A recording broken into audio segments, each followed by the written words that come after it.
This is probably the simplest batter fried fish sandwich that you can make on a weeknight.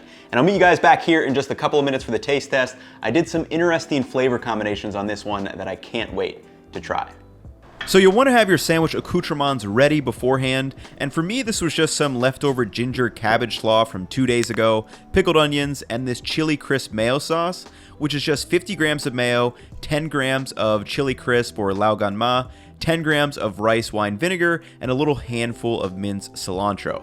This sauce absolutely kills it paired with that ginger cabbage slaw, but let's get to frying.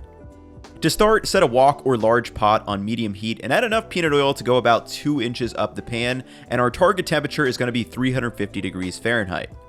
Now while that heats up, get out the white fish of your choice and cut it into even-sized pieces that will fit nicely on the bun. I'm using some rock bass here, but any white fish like cod or halibut will work fine. Next, add 25 grams of flour and a sprinkle of salt together in a pan, and add the fish to it and coat both sides, which will help that batter stick to it, and then just set this aside.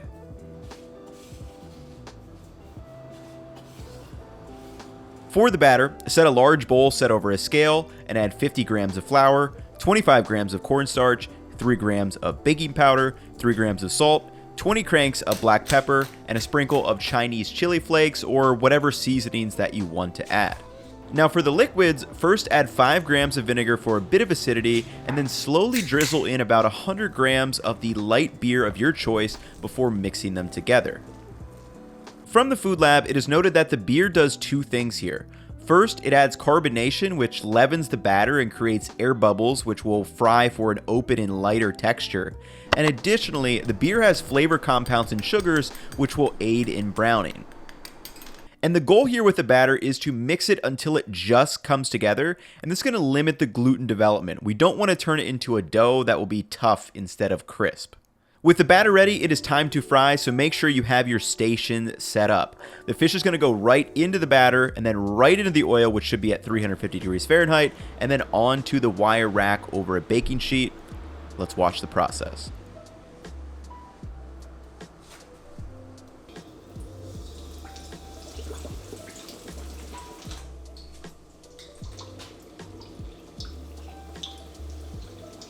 So the goal with frying at 350 degrees Fahrenheit is to perfectly brown the exterior and cook the interior too.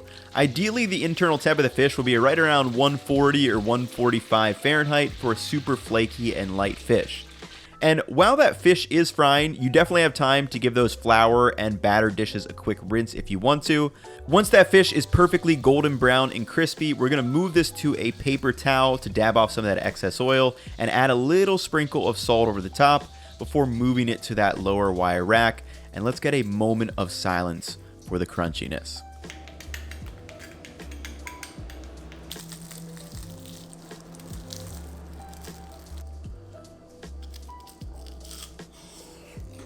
Also, set that pan of hot oil aside to cool and strain for next time you fry, but meanwhile, let's assemble the sandwich. So for the sandwich, I placed down a brioche bun with a smattering of that chili cilantro sauce.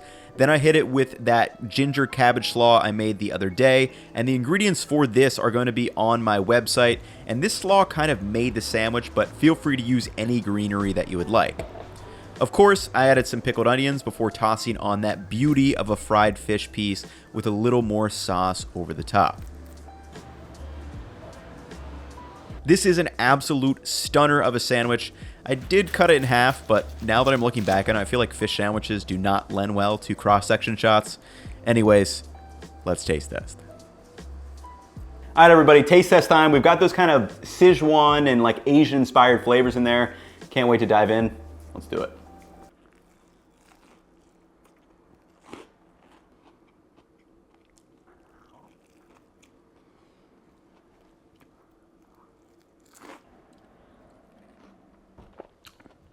So obviously the fried fish is really good. It's crispy, it's flaky. I mean, you can't beat fried fish.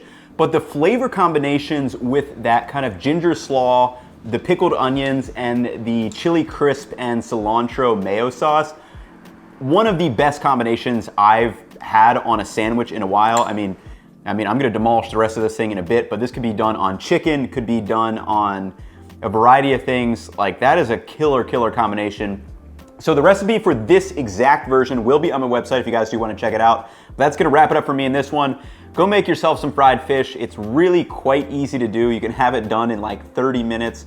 Not much cleanup besides, you know, a pan and like strain out the rest of the oil so you can fry next time. That's gonna wrap it up for me in this one. Catch y'all in the next one. Peace, y'all.